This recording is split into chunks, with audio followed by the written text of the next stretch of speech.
Hey everybody, it's your girl Coco Kitten Bruja here, and I am back with another deck review. So for some of you, this may look familiar. If you look back at my deck reviews, you'll see that I have a live deck review version of the Black Femme Tarot by Latisha Shelton. So why am I doing another one? I'm doing another one because that one is like 2 hours long, first and foremost. But I wanted to do a more detailed, in your face, this is what the card looks like without the extra fluff version. Make it a little more compact for those of you who just want to get down to the cards, right? So let's go ahead and take a look. And again, created by Latisha Shelton, illustrated by Roberto Rodriguez. First and foremost, this is completely my aesthetic. You guys know I am all about the whimsy. Give me pastel, pink, blue, and purple all day, right? Very straight and simple to the point. This is a hinge box, excuse me. And it says, the epitome of being a Black femme is being able to grow unconsciously and giving a young Black femme permission to glow by seeing me, by Mia Butler, and that's 2022. Now, I know some of you may be seeing this and it says the Black Femme Tarot. Oh, well, this isn't for me. Listen, energy is energy. If you are drawn to this deck, absolutely get it. I'm going to tell you off the bat, this is a 10 out of 10, highly recommend.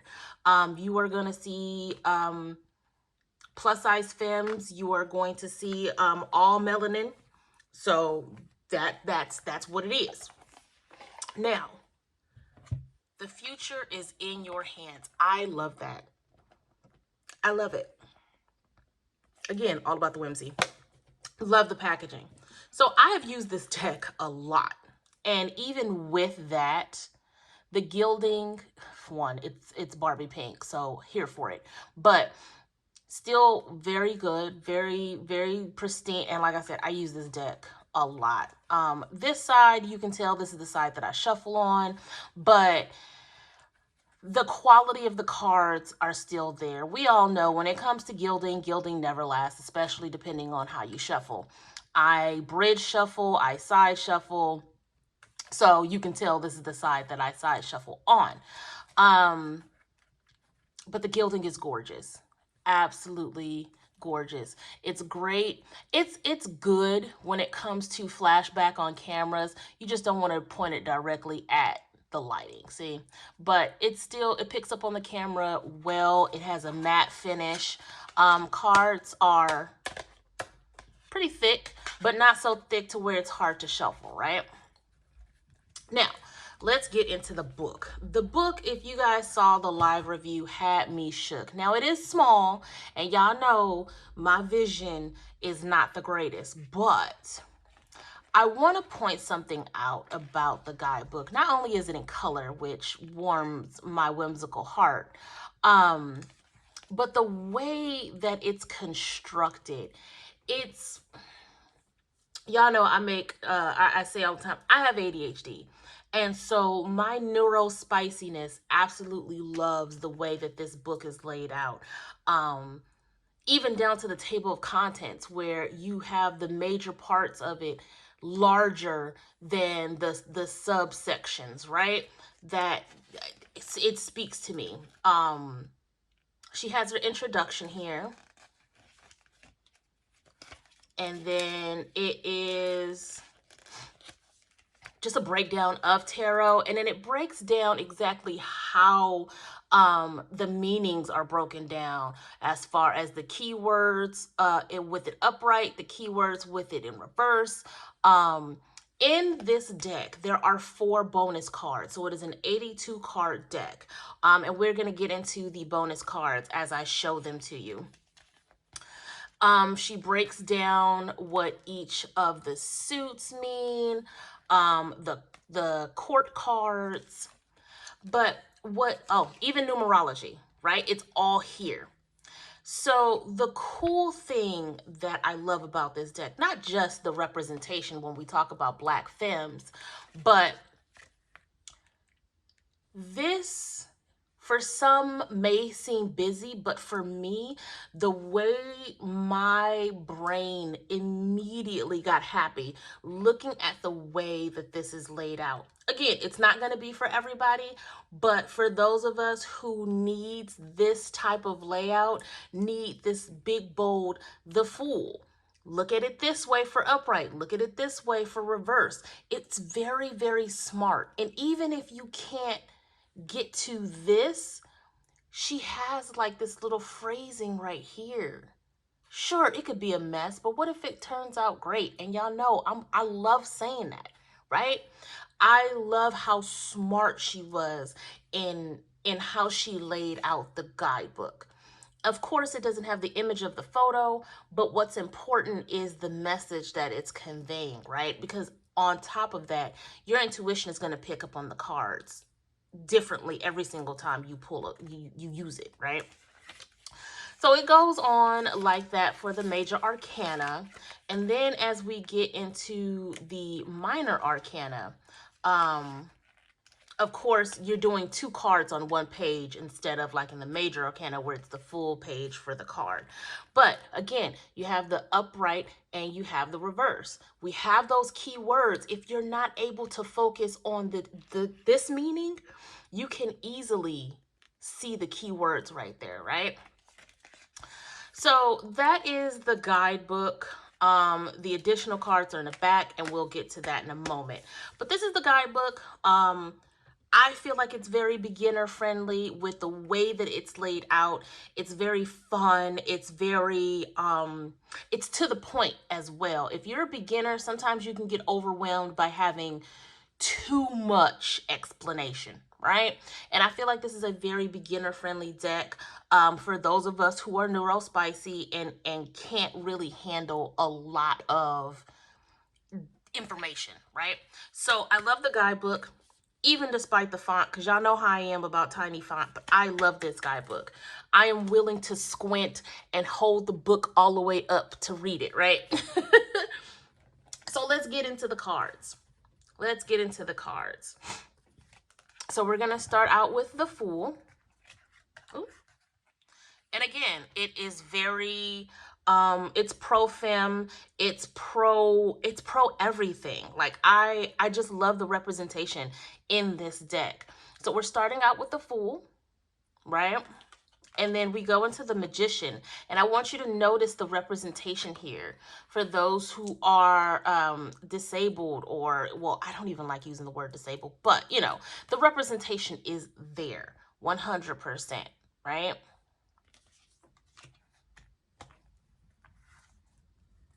The High Priestess, and y'all know the High Priestess is one of my favorite cards, and this is so beautiful, and it still has the traditionalism of the Rider-Waite there.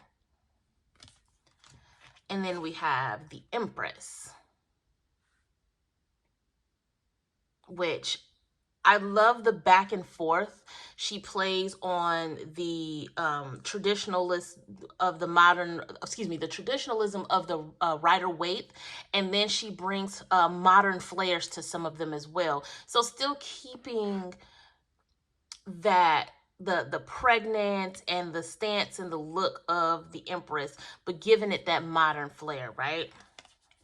Which I would love to be somewhere near a pool right about now because of this heat. The Emperor, very modern, but still has that sense of, that little hint of Rider-Waite in there. I love the Lover's card. I absolutely adore it. The Hierophant.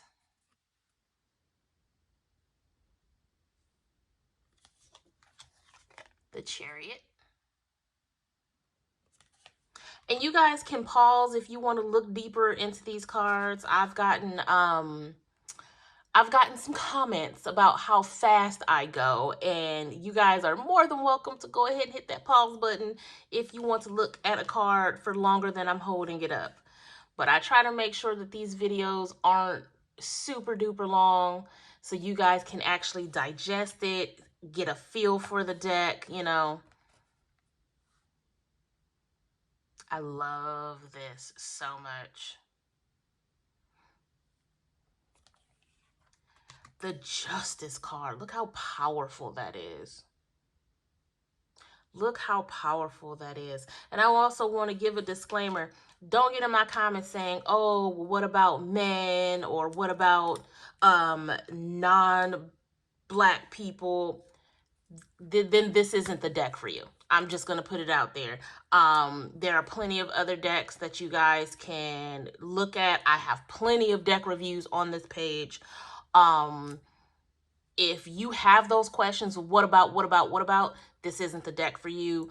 Don't worry about coming to the comments asking, okay? The Hanged Femme. Check that vitiligo right there. I just love the representation that she has. Now, I'm going to stop and show y'all this card. This is one of the most powerful cards in this deck for me because of the duality, because of just what, like, the energy jumps off of this card. This is one of my favorite death cards out of the nearly 200 decks that I have. This is my favorite death card. It is so powerful. It is so amazing. Like, I feel the energy every time I touch that card. I love that card. Temperance. The Devil.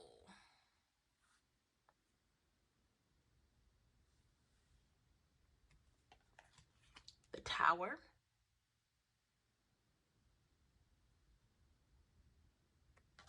If you guys want my breakdowns of all of these things, you're more than welcome to see the longer version of this deck review in the live that I did. But again, I just want to make something a lot shorter just so you guys can see the cards and get your own feeling for them. I love this moon card too.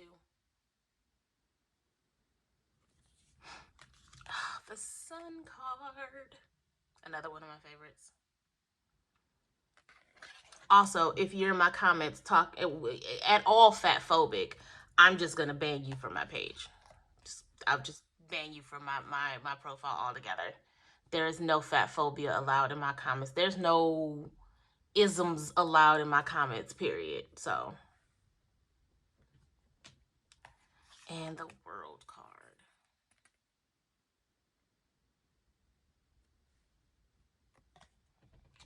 So we're going to go into the Pentacles first because earth signs, gang, gang. So we have our Ace, again, mixing that Rider-Waite with a modern flair. I feel like she did that really well.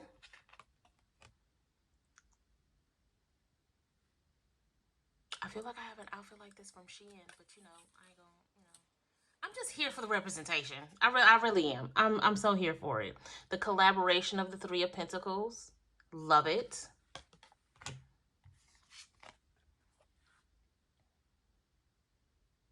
I just love the way this is placed because it offers so many different meanings when we talk about the Four of Pentacles.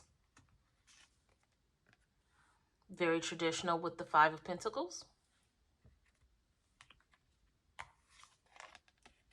Six of Pentacles.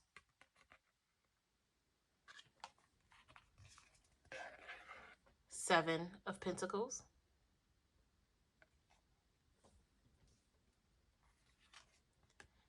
Eight of Pentacles. That good old Nine of Pentacles.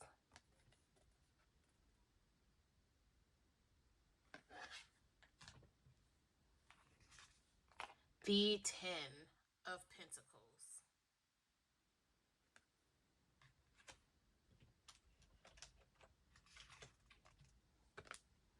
The Page of Pentacles.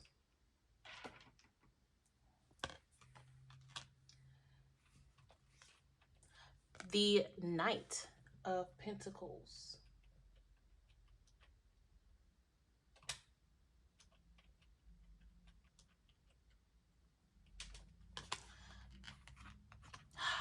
Another one of my favorites, the Queen of Pentacles.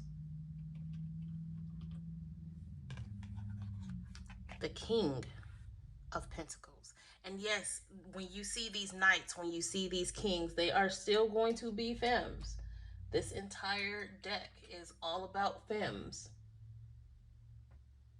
So again, don't be in my comments being crazy now.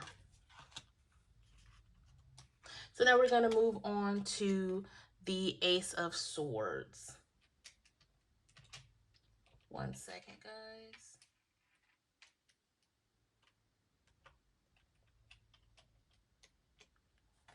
Now the Two of Swords. The Three of Swords, very traditional. The Four of Swords. Just time to get some rest, child. I feel you. The Five of Swords. A lot of the minor arcana it very much relates to Rider-Waite with that extra, you know, modern twist when it comes to the clothes and different things like that. And then we have the Six of Swords. There's a lot of power in the Six of Swords as well. Just the implications of the imagery, right? Then we have the Seven of Swords. Look, mama's doing what she got to do in these boots. Can we just talk about that? She doing what she got to do in these boots. Eight of Swords.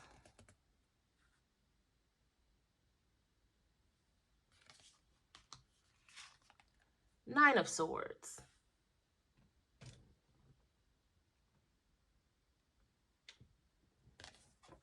The Ten of Swords. The Page of Swords. The Knight of Swords look like she about to go get into some action. You hear me? Some action. And then, of course, the Queen of Swords. Being fly as hell.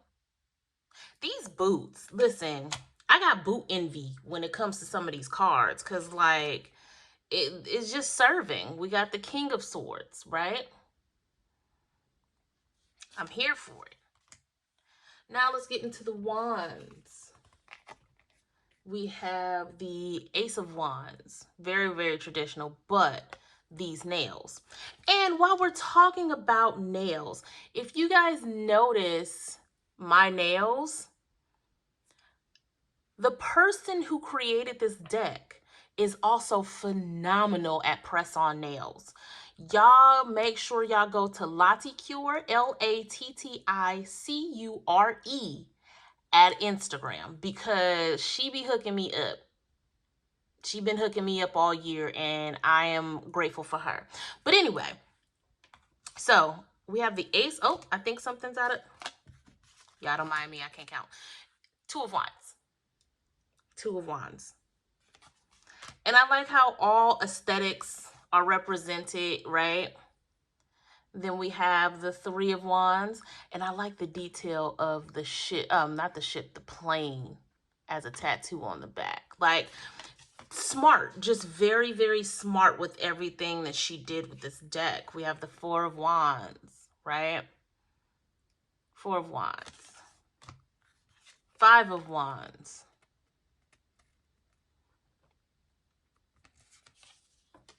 Six of Wands.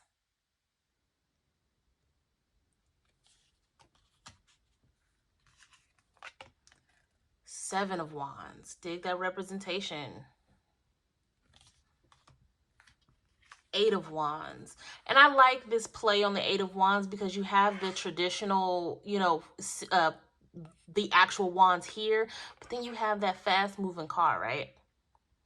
I love how smart she was with this deck. Completely smart. Nine of Wands. Ten of Wands. Page of Wands. Representing that fire. Knight of Wands. The Queen of Wands is severe. And then shout out to Bastet for this little portion of that, right? Big Leo energy. and then the King of Wands.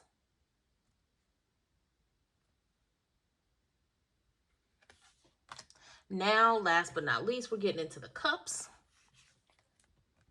Ace of Cups, which I love what the cup is in this particular case.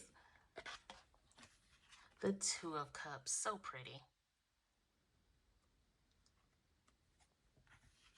Three of Cups is all about the turn up.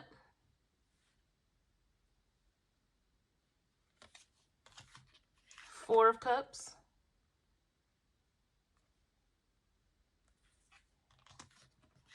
Five of Cups. Six of Cups.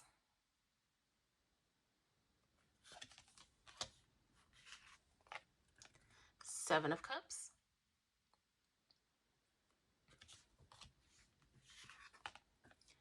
Eight of Cups.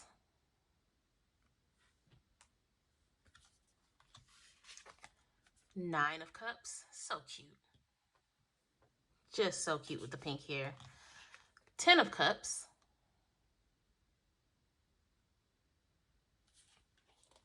Page of Cups.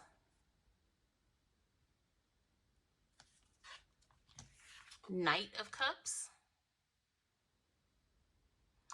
Again, boots. The whole outfit is just really just giving, but Knight of Cups. The Queen of Cups, giving very much mermaid energy. Come through, Ariel, right?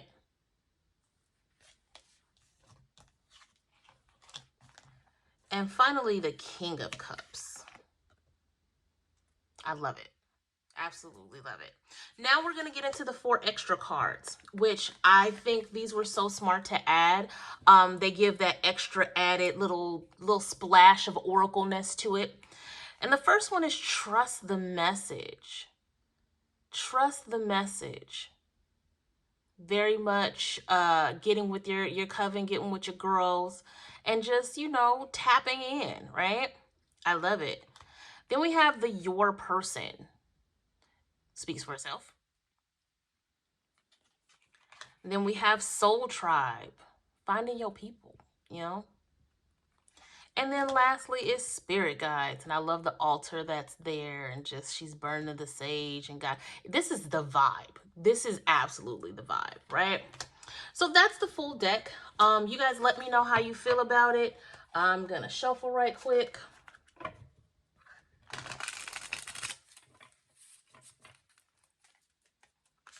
I know some of y'all hate the fact that I bridge shuffle, but yeah, sue me. So let's see what card comes out. This is one of my longer deck reviews. I wanted to make sure that, you know, I just love this deck so much that I just want to advocate for it, because it is very, very much needed. And I'm glad it exists. Okay, so we got our card. Ooh, bottom of the deck is 2 of Pentacles. Our card is Temperance, alchemy, taking what you have and turning it into what you want, what you need, right? Some of you are dealing with a lot of negativity around you. How can you harness that energy and transmute it into something that you can use, right? Wise spiritualist once said, people are either friends or food, right? And when we talk about being friends or food, you're either in my alignment or you're out of my alignment. If you are out of my alignment, then I'm going to use whatever energy you bring to me and transmute it, get that temperance energy going, and use that energy to my advantage, right? I feel like some of us need to do that. This is numbers 14. You put that together, you got 5. 5 is the number of change, of transformation. Use that energy, right? This sun is coming up, which means it's time to move into a brighter direction. Use the energy to your advantage, right? All right, that's what I have. You guys let me know how you feel about this deck in the comments. Sending you guys tons and tons of love and light. And until next time, peace.